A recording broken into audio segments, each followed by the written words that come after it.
In a small town surrounded by rolling hills and deep forests, there were two powerful families who had been at war for as long as anyone could remember. The families lived on opposite sides of the river that ran through the town. Both believed that the land around the river belonged to them, and neither side was willing to give it up. This belief had fueled a bitter feud for generations. The Montagues lived on the eastern side of the river. They had a grand estate with tall walls, rich lands, and a history of wealth and influence. The Capulets, their rivals, lived on the western side.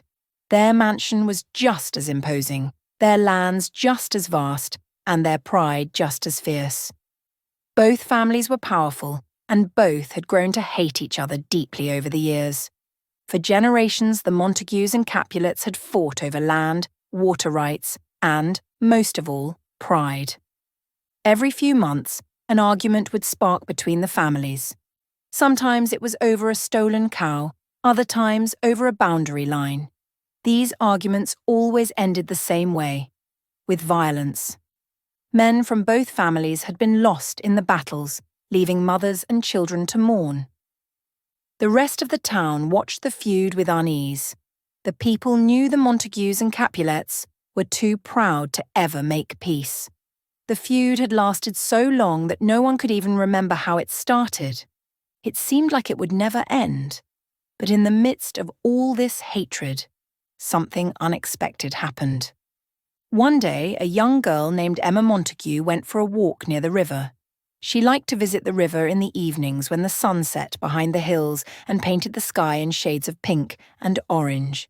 It was a peaceful place, away from the constant anger and tension that filled her home. As she sat on the riverbank, lost in her thoughts, she heard a rustling sound from across the water. Looking up, Emma saw a young man standing on the other side. He was tall with dark hair and kind eyes, and though they had never met, Emma knew instantly who he was. This was Adam Capulet, the son of her family's greatest enemy. For a moment, they just stared at each other, unsure of what to do. They had been raised to hate each other's families, but something about this moment felt different. There was no anger in Adam's eyes, and Emma didn't feel any hatred in her heart. Finally, Adam spoke. "It's a beautiful evening, isn't it?"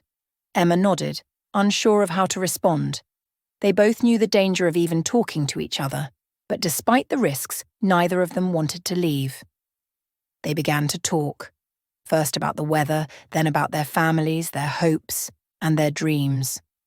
As the sun set and the sky turned dark, Emma realized that Adam was not like the Capulets her family had always warned her about.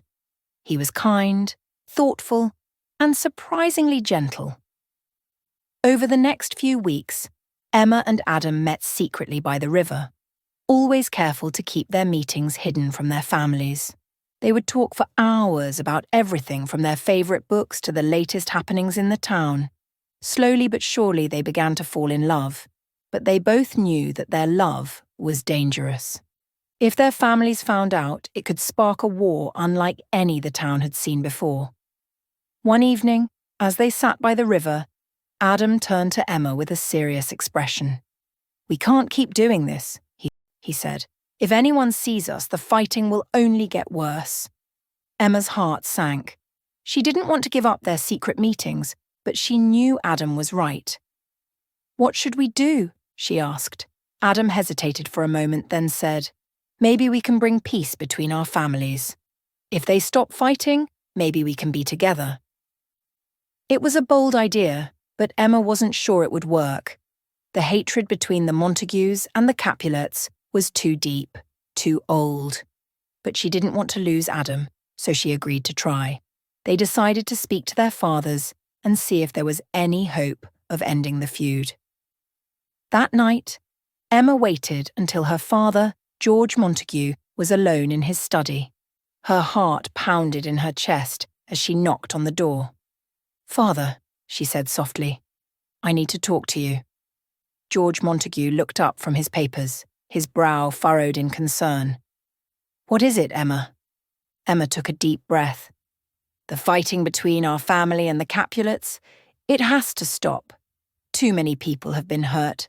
Too many lives have been lost. Her father's expression darkened. The Capulets are our enemies, he said firmly. They have taken what is ours. How can you ask me to stop fighting them? Father, Emma pleaded, this feud has gone on for too long. We're destroying each other. The town is suffering because of our pride. George Montague stood up, his face red with anger. You don't understand, Emma.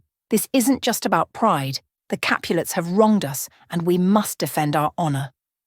Emma's eyes filled with tears, but she knew it was no use. Her father's hatred for the Capulets ran too deep. Defeated, she left the room without saying another word. Meanwhile, Adam was having a similar conversation with his father, Henry Capulet. Father, Adam began, the fighting between us and the Montagues, it's destroying us. We've lost so many good men. This can't go on. But Henry Capulet was just as stubborn as George Montague. The Montagues are the reason for our suffering, he said angrily. They have taken what belongs to us, and I will never forgive them for that. Father, this isn't about land or money anymore. It's about pride. We're killing each other for nothing, Adam argued. But Henry Capulet wouldn't listen.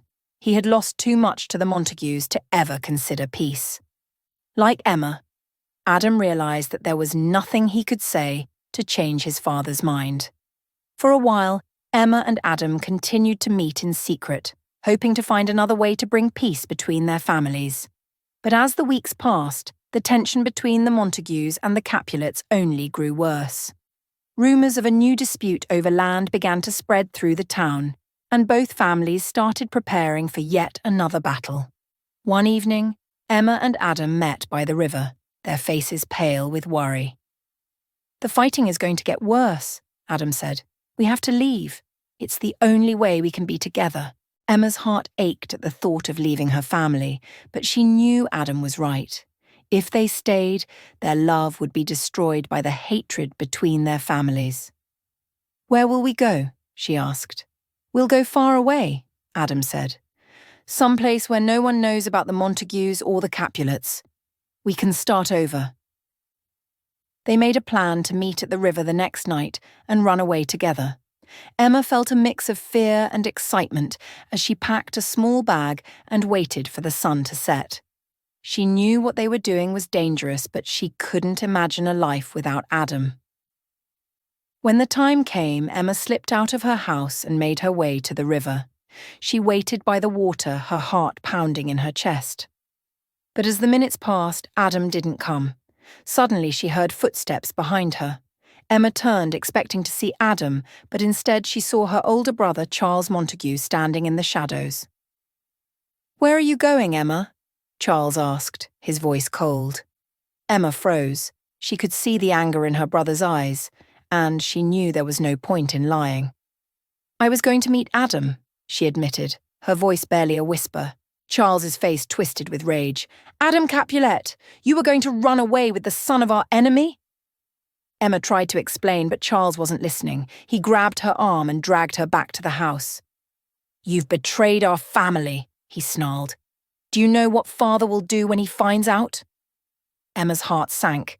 She knew her father would be furious, but there was nothing she could do now. At the same time, Adam was waiting for Emma on the other side of the river. But instead of Emma, his father appeared holding a sword. "I know what you're planning," Henry Capulet said, his eyes blazing with anger. "You were going to run away with that Montague girl." Adam tried to explain that he loved Emma and that their love could end the feud, but his father wouldn't hear it. "You're a fool, Adam. The Montagues are our enemies, and they always will be." Adam felt torn between his love for Emma and his loyalty to his family. But before he could say anything, his father warned him, "If I ever see you with that Montague girl again, you'll no longer be my son." The next day, the tension between the Montagues and Capulets reached a breaking point. Both families armed themselves for battle, each believing the other had crossed the line for the last time. As the sun set, the Montagues and Capulets faced off in the fields outside the town. Swords clashed, and the air was filled with the sound of battle. In the chaos, Emma and Adam found each other. They stood together watching as their families tore each other apart. "We can't live like this anymore," Emma said, tears streaming down her face. "If we can't be together in life, maybe we can be together in death." Adam nodded, his heart heavy with sorrow. "I'd rather die with you than live in a world of hate." In the final moments of their lives, they embraced each other tightly, whispering words of love. And as the battle raged around them, Emma and Adam's lives came to a tragic end. When the fighting was over, both the Montagues and the Capulets discovered the bodies of their children lying together by the river. The sight of Emma and Adam, united in death, brought both families to their knees. In the days that followed, the Montagues and Capulets called a truce. They realized, too late, that their pride and hatred had destroyed the only chance they had for peace. Emma and Adam's love could have brought their families together, but instead it had led to the ultimate tragedy.